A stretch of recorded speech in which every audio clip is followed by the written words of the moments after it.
By the way, bago ko padayon, may buntag ng kanang barangay official. Ug kapitan, thank you kap kang kuan pagkatag ng gamay na oras kanami. Sige na panahon. Di na ko lang isa-isahon.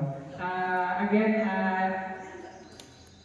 mga panya na sa kami balik na ako sining-willing ng mga anak, lumon, o basta mga kadugo may na gusto may eskwela na alternative learning system, bugat-bugat na. Pero during school year, wala din kay Kwan. Wala din ginabayaran ng mga estudyante.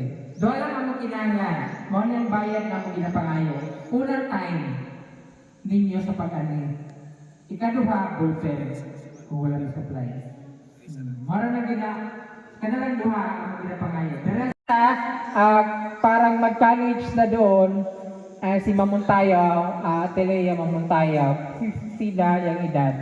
I think gusto din niya mag-diri sa kuan sa inyong school. Again, wala tayong bayaran.